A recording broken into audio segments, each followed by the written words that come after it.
Salut tout le monde, aujourd'hui on est parti pour le 1111e épisode de l'After Zap Image. On va débuter avec plusieurs déclarations de Paul Pogba. Premièrement, il nous parle des critiques à l'encontre de Kylian Mbappé. Il nous dit les critiques sur Mbappé, c'est normal, quand t'es grand, tu te fais toujours critiquer. Ça peut être bon signe, il prend ça comme un challenge, il a du caractère, il va toujours répondre sur le terrain, il a fait tellement de choses à son âge, il faut le soutenir. Ensuite, on a une autre déclaration de Paul Pogba sur le niveau, l'état d'esprit de l'équipe de France actuelle, les choses qu'il faudrait peut-être changer pour que les Bleus reprennent confiance et que les résultats redeviennent positifs. Paul Pogba qui nous dit il faut être plus agressif, il faut mouiller le maillot, la flamme a juste baissé, elle n'est pas encore éteinte, c'est nous qui sommes sur le terrain, c'est nous qui devons faire plus. On ne peut pas contredire Paul Pogba de ce que l'on a vu sur l'Euro, de ce que l'on a vu sur les deux derniers matchs de l'équipe de France. Voilà, on a quand même envie et l'impression de voir une équipe qui n'est pas à 100%, qui ne donne pas tout. Et c'est vrai que c'est assez frustrant pour nous qui sommes devant notre télé de s'ennuyer quand même un petit peu devant ces matchs de l'équipe de France et surtout de voir que il y a possibilité, et on le sait, de mettre beaucoup plus d'implication dans le jeu des Bleus. Ensuite, on enchaîne avec une déclat de Paul Pogba sur l'un des événements qui a fait mal à ce groupe français, ce fameux match face à la Suisse lors de l'Euro. Il nous dit « ça nous a vraiment fait beaucoup de mal quand on repense à ce match de la Suisse à 3-1. Personne n'aurait imaginé tout ça. » Et oui, et maintenant il faut surmonter cet échec de l'Euro. Et ensuite, on a une autre déclaration de Paul Pogba. Cette fois-ci, ça concerne Manchester United et l'arrivée de Raphaël Varane. Il nous dit la venue de Raph, c'est toujours positif, surtout pour le club. On a une très bonne relation. On se connaissait déjà depuis très longtemps. Je suis heureux qu'il soit parmi nous et qu'il apporte son expérience et ses qualités. Ensuite, une déclaration de Karim Benzema qui nous parle de Kylian Mbappé, de l'avenir de Mbappé. Il nous dit « J'aurais beaucoup aimé que Kylian puisse venir à Madrid cette année, mais un jour ou l'autre, il sera au Real Madrid. » Mais espérons que ça soit le plus tôt possible quand même pour que l'on puisse profiter de Mbappé et Benzema sous le maillot des Merengues. Autre déclat de Karim Benzema qui lui aussi nous parle un petit peu de l'équipe de France et des choses qui doivent changer. Karim Benzema qui nous dit on doit mettre le tempo, gérer nos efforts, à nous de faire la différence, à nous de mettre la vitesse. Il ne faut pas être inquiet mais entrer sur le terrain avec l'envie de gagner. C'est intéressant ce qu'il nous dit Karim Benzema parce qu'on a quand même l'impression aussi que l'équipe de France parfois, eh bien, notamment sur les deux derniers matchs de la semaine dernière, les Bleus ne mettent pas toute l'intensité qu'il faut et surtout les Bleus n'imprègnent pas un rythme très très élevé, ce qui permet forcément aux adversaires d'avoir beaucoup plus de temps pour prendre notamment leurs décisions. Ils sont pas beaucoup pris de vitesse, les adversaires de l'équipe de France, tant le rythme des Bleus est assez monotone. Ensuite, on continue les amis du côté de l'Amérique du Sud avec des scènes complètement surréalistes hier entre le Brésil et l'Argentine. C'était le match que je voulais regarder hier soir à 21h, puis au final je me suis rabattu sur le match de la Belgique dont on parlera un petit peu tout à l'heure. Ce Brésil-Argentine qui se jouait à 21h, eh bien il ne s'est disputé que pour 5 petites minutes. Oui, évidemment, il ne s'est rien passé pendant ces 5 minutes. Et au bout de 5 minutes, on a vu des scènes assez particulières sur le bord du terrain, avec au final le match qui sera donc définitivement arrêté après seulement 5 minutes de jeu. Cette rencontre a donc été interrompue par des agents de la santé publique qui étaient venus donc au stade pendant le match pour isoler 4 joueurs argentins qui auraient menti sur leur arrivée au Brésil il y a quelques jours. Il aurait fallu d'une quinzaine de jours, chose qui n'a pas été effectuée. Donc voilà, il y a eu pas mal d'imbroglio autour de cette situation. Vous avez par exemple la réaction de l'agence sanitaire suite à l'interruption du match. Il nous dit, et cette agence sanitaire nous fait passer le message ils ont reçu l'ordre de rester isolés, mais ils vont au stade et entrent sur le terrain. Ces 4 joueurs doivent être expulsés du Brésil. Ils seront condamnés par une amende. Claudio Tapia, président de la Fédération argentine, qui nous dit « C'est lamentable pour le football, on a respecté les protocoles. On va avancer notre vol pour rentrer en Argentine. Lionel Messi, évidemment aussi sur le terrain, Lionel Messi qui est allé discuter aussi avec le staff brésilien, avec les personnes aussi de l'agence de santé publique. Voilà la déclaration de Lionel Messi qui nous dit: ça fait 3 jours qu'on est ici, vous attendiez que le match soit commencé pour rentrer et l'arrêter. Ça aussi c'est quand même assez hallucinant, hein, parce qu'on le sait même depuis le début de l'après-midi hier que visiblement il y aurait un problème au niveau voilà, de la quarantaine de certains joueurs argentins.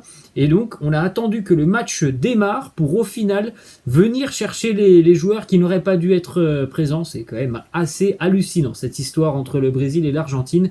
Hier, une petite information d'ailleurs, un côté brésilien, puisque le Brésil risque des sanctions, hein, évidemment. Le match se jouait du côté du Brésil et la sélection qui risque des sanctions sur cette rencontre, pour le moment, c'est la sélection brésilienne. Donc, on pourrait rejouer le match sur un terrain neutre à huis clos. Bon, alors déjà, hier, il n'y avait pas grand monde, et puis rejouer le match, c'est comme si hier il ne s'était rien passé. Le match a été arrêté au bout de 5 minutes.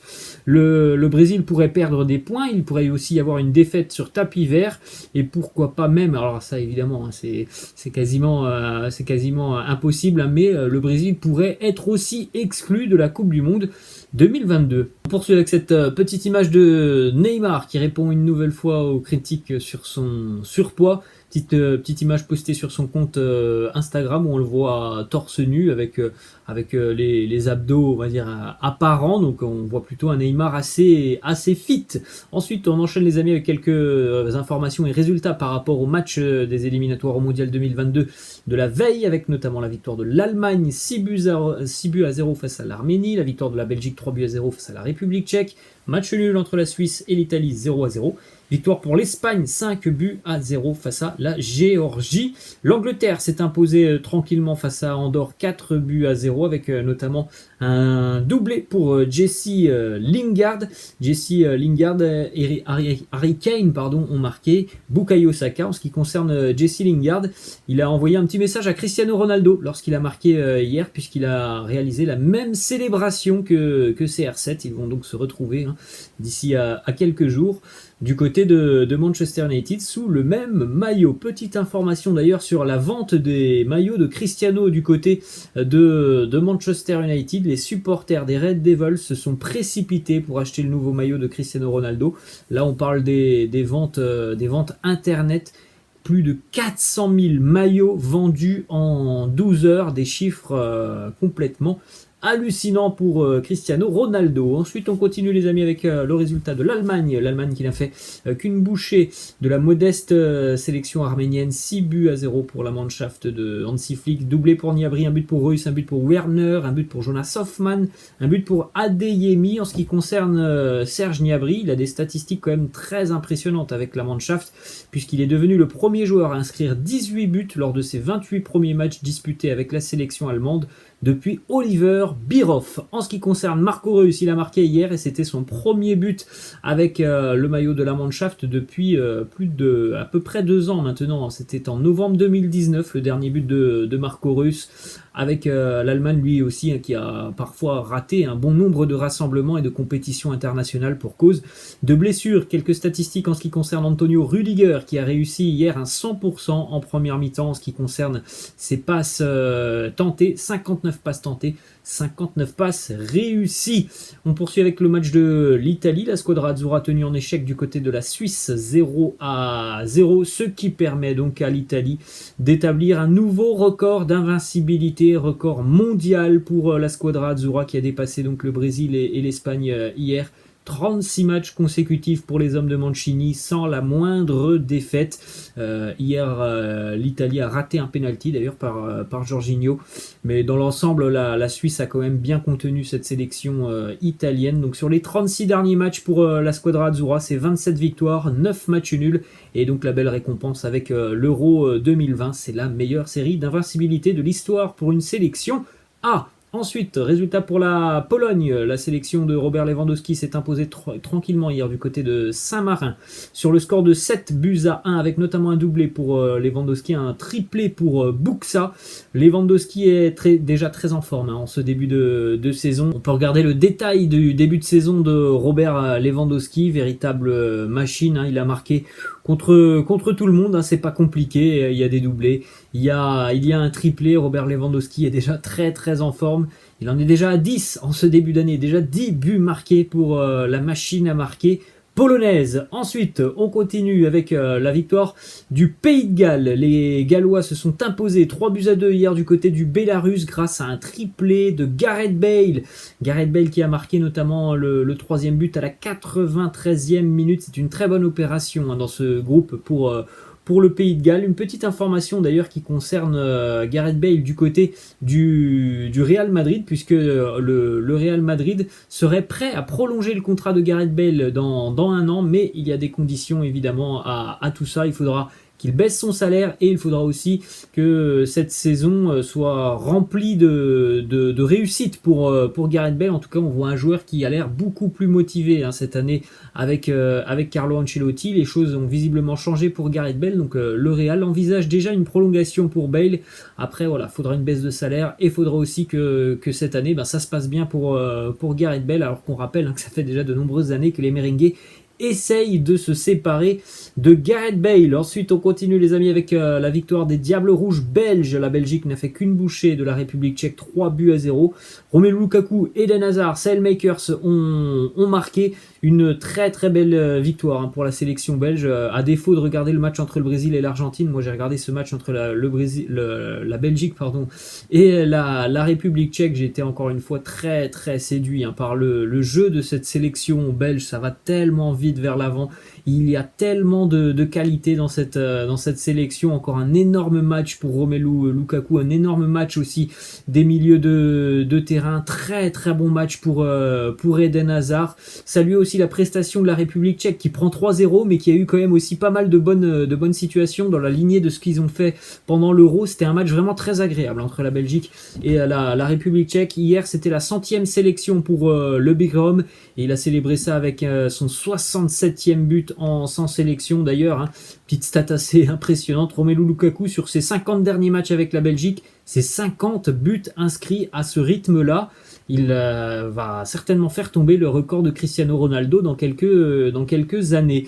Ensuite, on a une déclaration justement de Romelu Lukaku. Il nous dit « Il ne faut jamais me comparer avec Cristiano. Jamais. Je pense que c'est l'un des 3 meilleurs joueurs de l'histoire du football. Ce qu'il a réalisé dans le football et pour les joueurs de ma génération, c'est quand même quelque chose d'exceptionnel. » Ensuite, on a une statistique sur Hans Vanaken, le milieu de terrain, qui est très très à l'aise en ce moment. On rappelle qu'il n'y avait pas notamment de Kevin De Bruyne hein, pour la sélection belge, mais il y a un milieu de terrain tellement qualitatif, qui se projette tellement bien vers l'avant avec une qualité et une vision de jeu assez exceptionnelle, comme par exemple Hans Vanaken, 2 passes décisives hier. Ce sont vraiment en plus des passes qui cassent des lignes. Il a une telle vision du jeu. C'est quand même assez exceptionnel. 2 buts face à la Biélorussie, une passe D. 1 but face à l'Estonie, une passe D. Et donc hier, 2 passes D pour Hans Vanaken. Petite image aussi pour Eden Hazard qui a marqué hier. C'est bien, hein. C'est une très bonne nouvelle de revoir Eden Hazard retrouver le chemin des filets. Je vous en ai parlé, hein. Pour moi, franchement, Eden Hazard hier, il était très très en forme. C'était vraiment un Eden Hazard du niveau, peut-être pas du niveau, mais en tout cas physiquement, il se rapprochait de ce que l'on voyait il y a quelques années du côté de Chelsea. Donc c'est plutôt une très bonne nouvelle pour le Real Madrid. Vous avez la déclat de Roberto Martinez qui nous dit: Hazard a beaucoup souffert ces 2 dernières années. Je sens qu'il recommence à devenir lui-même. Et s'il reprend du plaisir à jouer au football, on pourra s'attendre à revoir un joueur qui décide d'un match sur une action. Hier, il nous a fait quelques percées, Eden Hazard, que l'on n'avait pas vu depuis quand même quelques mois, voire quelques années. Donc c'est une très bonne nouvelle. On croise les doigts pour Eden Hazard pour que ça tienne physiquement. En tout cas, hier, c'était vraiment une belle prestation pour le numéro 10 belge. Ensuite, on enchaîne les amis avec quelques informations un petit peu à gauche à droite.